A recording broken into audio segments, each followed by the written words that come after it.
বাচ্চাদের জন্য মানে শিশু ওয়ান বা ওয়ানদের জন্য আমি একটা বই মানে তোমাদের সামনে তুলে ধরেছি কিভাবে পড়তে হয়, বাচ্চাদের কেমন করে পড়াতে হয়, কীভাবে তাদের ব্রেনটা ম্যাচিওর করতে হয় মানে শিক্ষা জগতের মধ্যে, সেটা আমি আস্তে আস্তে তোমাদের অনেকগুলো পর্ব আমি দেব।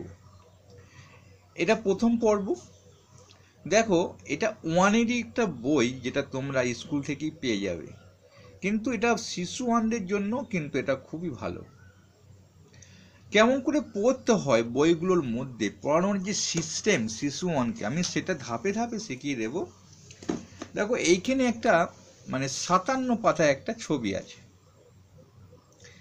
এটাতে নামতা 1 থেকে 9 লেখা পর্যন্ত যে কৌশল বাচ্চাদেরকে শেখাতে হবে, চেনাতে হবে, আর ইংরাজিতেও সেটাকে 9 পর্যন্ত লেখার একটা ক্যাপাসিটি আনতে হবে। কিভাবে করবে?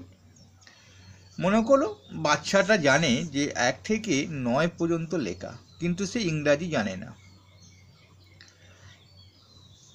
সেই বাচ্চার জন্য কেমন করে হবে?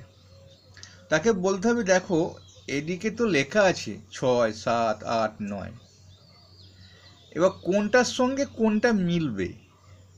দরকার হলে এই দিকটা উল্টো পাল্টা করে দেওয়া যেতে পারে, এখানে 6, এখানে 7, এখানে 8, মানে অক্ষরগুলোকে চেনানোর জন্য। তখন সে 9-এর সঙ্গে 9টা মিল করতে পারলো কিনা, 8-এর সঙ্গে 8টা মিল করতে পারলো কিনা, ইংরেজি 8-এর সঙ্গে মিল করতে পারলো কিনা। তাহলে ইংরাজিটা সে চেনে এবং বাংলাটাও সে চেনে। এইবার একটা খুব বাচ্চা, সে 6 বাংলায় লিখতে পারে না, মানে এই পাতাটা থেকে কতগুলো শেখার জিনিস। এমন একটা বাচ্চা যে 6 কি 5 কি 7 সে লিখতেই জানে না। তখন তাকে বলতে হবে এটা গোনো তো, 1, 2, 3, 4, 5, 6, 7, 8। যখন এটা গুনতে শিখবে তখন সে কিন্তু পরপর নামতাটা বলতে শিখলো। এইবার 9টা কেমন করে লিখতে হয়, 8টা কেমন করে লিখতে হয় তাকে দেখিয়ে দেবে। মানে যে বাচ্চা এখনো সবে হয়তো নামতা জানে না, তাকে বললে এই কটা জাহাজ আছে গোনো তো, সে গুনছে 1, 2, 3 পর 3 হয়, 4 হয়, 5 হয়, 6 হয়, 7 হয়, 8 হয়, 9 হয়। 9টা আছে স্যার, তা 9টা যখন আছে তো 9টা বাংলায় লিখে দাও। সে লিখতে পারলো কি না এটাকে মুছে দেবে। যখন জাহাজগুলোকে নিয়ে গোনাবে তখন 2 সাইড চাপা দেবে, কিছু দিয়ে চাপা দিয়ে এই জাহাজগুলো গোনা করিয়ে তাকে খাতায় লিখতে বলবে, দিয়ে মেলাতে বলবে যে হ্যাঁ। আবার দেখো মানে এটাকে গোনা করাবে, 2 সাইড চাপা দেওয়া আছে, 8 কেমন করে লিখতে হয় সে জানবে। এই যে শেখানোর একটা যে এখানে নামটা শেখানো যে কৌশল, এখানে 6টা বেলুন ধরো, প্রথমে 9টা গুনতে পারলো না, পরপর গুনতে পারাটা কিন্তু অনেক শিখে যাওয়া। 1, 2, 3, 4, 5, 6, 7, 8, 9, 10 এটা গুনতে পারা মানে অনেকে শিখে যাওয়া।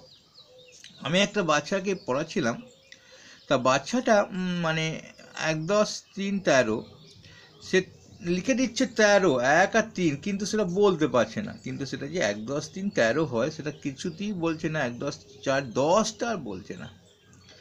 তা আমি তাকে কীভাবে শেখালাম সেইটা আমি পরে ভিডিও আলোচনা করব।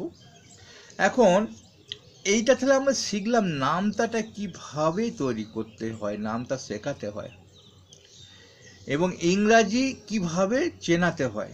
স্যার চেনা তো হয়ে গেল, এবার সে নিজে লিখতে পারছে কিনা তার জন্য কিন্তু পরের এই ধাপটা।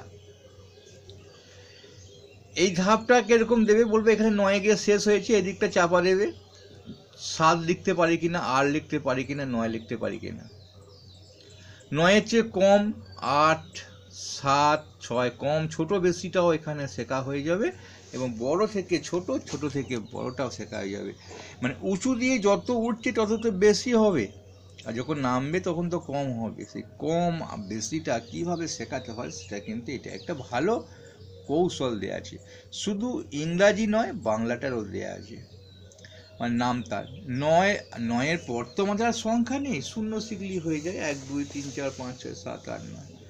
তাহলে আমরা কেমন করে বাচ্চাদের শেখাবো, শেখানোর যে একটা কৌশল, আজকে আমি প্রথম পর্বের নামতা দিয়ে শুরু করলাম। পরের পর্বে আমি হাতের লেখা কী করে ভালো করবে, কীভাবে আসবে সেটা আলোচনা করব। ভালো লাগলে একটা লাইক করবে।